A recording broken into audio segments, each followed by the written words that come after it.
Bonjour tout le monde, bienvenue chez moi. Aujourd'hui, j'ai mis mon chandail avec un grand A parce qu'on va faire le Queen Amman. La recette que je vous propose aujourd'hui est faite à partir d'un beurre maison fait devant vous. Si vous n'avez pas vu la vidéo, allez voir, c'est plein de péripéties, vraiment une aventure. Mais bien entendu, de votre côté, vous pouvez utiliser du beurre acheté au magasin, il n'y aura aucun problème. Les ingrédients de la recette, je vais les mesurer directement dans le bol à mélanger. Ce sont des ingrédients de base que vous avez sans doute déjà chez vous. 180 g de lait, 300 g de farine tout usage ou de la T55 en France, 8 g de sel, 5 g de levure sèche, la même sorte de levure que vous utiliseriez pour faire du pain. N'utilisez pas de la levure chimique.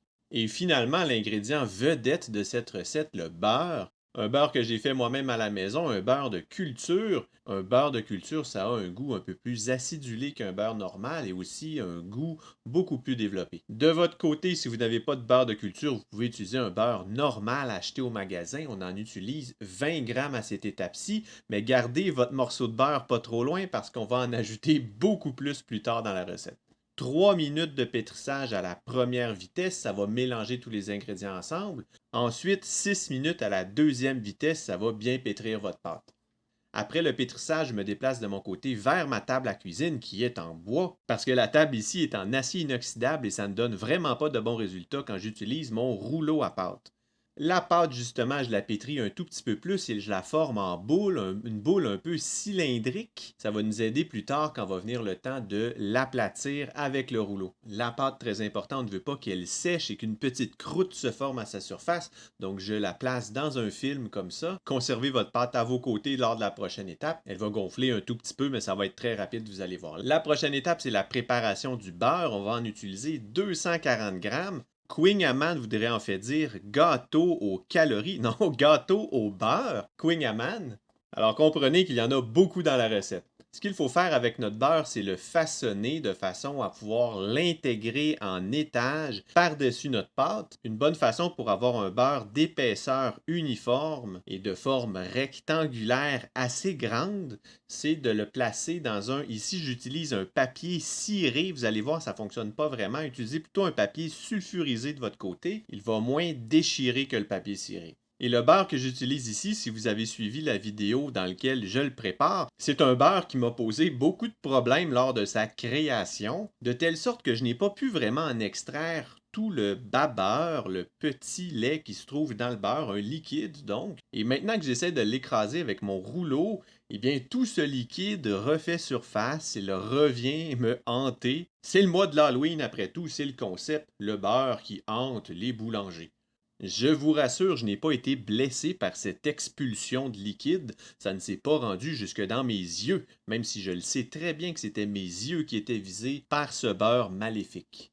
Bon, j'ai une certaine présence d'esprit et je le sais très bien que si j'utilise ce beurre un peu liquide, avouons-le, eh bien le liquide et la pâte vont se mélanger. Et ce qu'on ne veut pas quand on fait une pâte feuilletée, justement, c'est que le beurre se mélange à notre pâte. On veut vraiment que la couche de beurre et la couche de pâte demeurent indépendantes. Alors je recommence à zéro, j'utilise un autre beurre, fait maison lui aussi, mais aucun problème lors de sa création. Et comme de fait, je n'observe aucun liquide quand je le forme en feuillet comme ça. Pour les dimensions de votre feuillet, dans mon cas, je l'ai fait un peu trop gros, je dirais 2 fois trop gros. Plus tard, vous allez voir, je vais le replier en deux tout simplement et ça va fonctionner. Notre beurre, on vient de le travailler, on a tapé dessus avec un rouleau à pâte, ça a généré de la chaleur. Ce qu'on ne veut pas, c'est un beurre qui est trop chaud, qui va justement se mélanger à notre pâte. Je place donc mon beurre au réfrigérateur pour les 30 prochaines minutes. Pendant ce temps, je prends mon morceau de pâte qui est à côté de moi, je farine ma surface et je vais l'aplatir, je dirais environ 40 cm par 20 cm.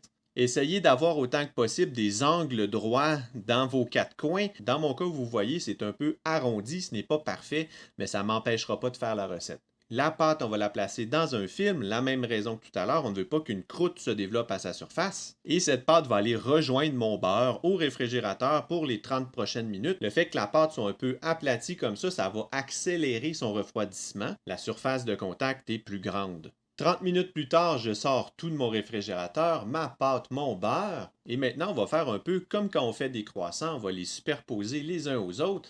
Je vous l'ai dit tantôt, mon beurre est un peu trop gros, je le replie en deux. Avec mon rouleau, je reforme ma pâte pour pouvoir accueillir mon morceau de beurre. Je les mets côte à côte et je m'assure d'avoir la dimension courte de ma pâte qui va être la même grandeur que mon beurre. Je place mon beurre sur ma pâte. Je ne fais pas ça à tous les jours, donc j'ai fait quelques petites erreurs. De votre côté, vous allez faire sûrement quelques petites erreurs aussi, mais je vous le dis tout de suite, ça va fonctionner, laissez-vous pas abattre par ça. Mon beurre est au milieu de ma pâte aplatie. Je viens fermer ma pâte par-dessus mon beurre. Je m'assure de bien emprisonner mon beurre à l'intérieur parce que plus tard, on va continuer d'aplatir notre pâte avec le beurre et si ce n'est pas bien fermé, le beurre va s'échapper. Et dans mon cas aujourd'hui, ça ne m'est pas arrivé, mais ça m'est déjà arrivé dans le passé. Et vraiment, vous ne voulez jamais vivre ça de votre vie.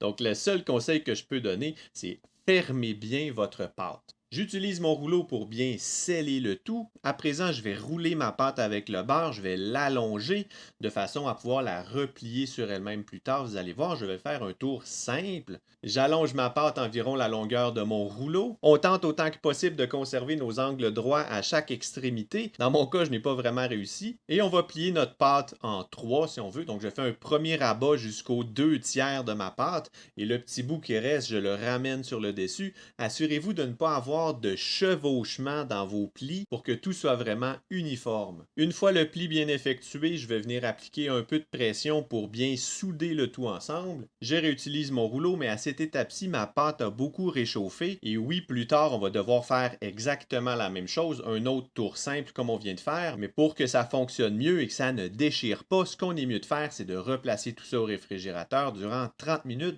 30 minutes plus tard, on va faire intervenir un nouvel ingrédient, le sucre, parce que même si la traduction de Queen serait gâteau au beurre, il y a pratiquement autant de sucre que de beurre, on en ajoute 120 grammes. Et ce sucre, on va l'utiliser non pas en l'intégrant à la pâte directement, mais on va s'en servir un peu comme on utiliserait de la farine pour ne pas que notre pâte colle. Alors bon, j'en ai 120 grammes, j'en applique donc très généreusement sur mes surfaces, sur le dessus, sur le dessous, et je vais réétirer ma pâte la même longueur que tout à l'heure, la longueur de mon rouleau, environ 50 cm. On va refaire un autre tour simple comme plus tôt. Et vraiment, ajouter du sucre, vous allez avoir l'impression d'en ajouter vraiment plus que nécessaire, mais il faut tout l'utiliser. Et si vous n'êtes pas assez rapide comme moi, ce qui va se produire, c'est que le sucre va faire expulser un peu de liquide qui est dans notre pâte et ça va former une sorte de sirop sur votre plan de travail. Donc, essayez d'être rapide pour ne pas transformer votre table en gros sirop. Je fais donc mon tour simple, je prends une extrémité et je la ramène environ aux 2/3, je ramène l'autre tiers par-dessus, ça me fait donc 3 épaisseurs de pâte si on veut. La magie des pâtes feuilletées, c'est vraiment de faire plusieurs fois ces étapes-là de plis et tout se multiplie ensemble. Et c'est ce qui nous permet d'avoir plusieurs dizaines de plis. Au tout début, souvenez-vous, on avait une seule couche de beurre qui était emprisonnée en 2 couches de pâte. Après le premier tour, on a replié en 3, on avait 3 couches de beurre et certaines couches de pâte se sont fusionnées ensemble, pâte sur pâte. Au total, on a tout de même obtenu 7 couches et après notre second tour, on obtient un total de 19 couches. On pourrait continuer comme ça encore et c'est ce qui fait la beauté des pâtes feuilletées comme le croissant où on va faire tour après tour après tour pour obtenir jusqu'à des centaines de mini-couches. Dans notre cas, on n'ira pas jusque-là, on va se contenter de nos 2 tours simples et on va obtenir une merveilleuse pâte feuilletée au final, vous allez voir. Après notre deuxième tour, si vous sentez encore que votre pâte se travaille bien, poursuivez, c'est ce que je fais ici. Sinon, replacez-la au réfrigérateur une trentaine de minutes. On va réallonger notre pâte une dernière fois, la longueur du rouleau, essayer d'avoir une certaine hauteur aussi. Ce que l'on va faire à présent, après avoir relevé le défi d'utiliser tout le sucre à notre disposition, c'est de rouler la pâte sur elle-même. Il faut que la pâte soit roulée assez serrée pour ne pas qu'elle se déroule. Commencez par rouler un tout petit bout sur l'ensemble de la longueur, puis poursuivez. Le début, c'est le plus difficile. Ensuite, ça devrait pratiquement se rouler tout seul en poussant simplement avec vos mains. À présent, avant de me faire arracher la tête par ma femme parce que j'utilise un couteau sur la table de cuisine, je vais déplacer le tout sur une planche à découper et je vais découper mon énorme rouleau en morceaux d'environ 3-4 cm. Par souci d'esthétisme, je vais sacrifier les 2 extrémités. Je vais les faire cuire quand même, vous allez voir, et les manger, ce sera la part du chef.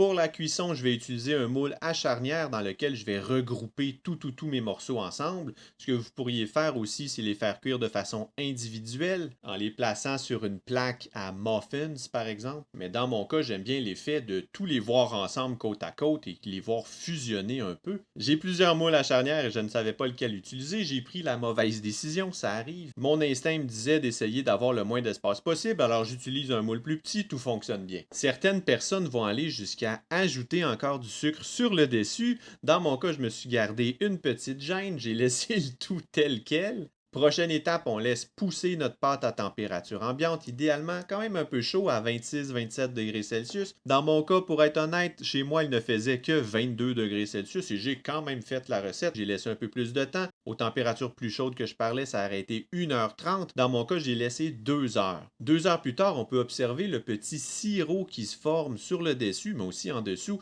En fait, tous mes Queen présentement flottent dans un peu de sirop. Sirop qui a été expulsé durant le temps, un peu comme ça s'est fait sur ma table.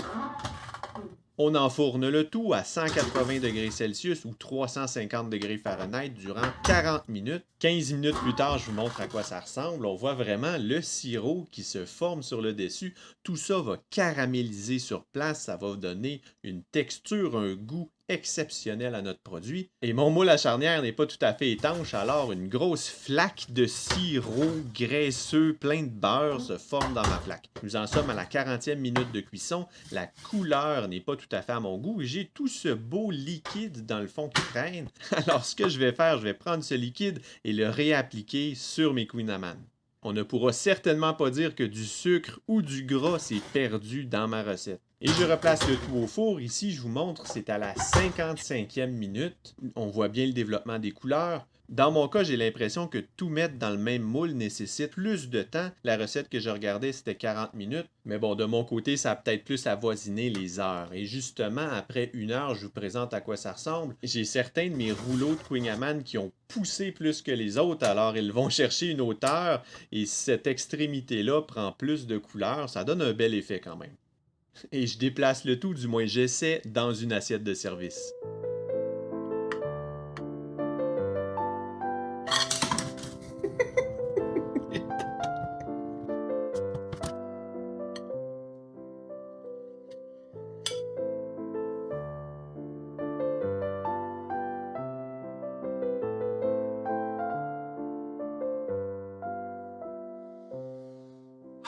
Ça sent tellement bon et pendant la cuisson, toute la maison sentait, c'était exceptionnel. Chez vous, de grâce, si vous avez des problèmes d'odeur, achetez pas des vaporisateurs qui vont donner vraiment pas une très bonne odeur à votre maison. Faites un Queen Amman chez vous, c'est la solution. J'ai laissé le tout refroidir une trentaine de minutes pour ne pas me brûler avec un morceau de caramel super chaud. Précaution avant tout. Wow, je suis vraiment un adepte des pâtes feuilletées. Vraiment, c'est de la haute gastronomie pour moi. Wow.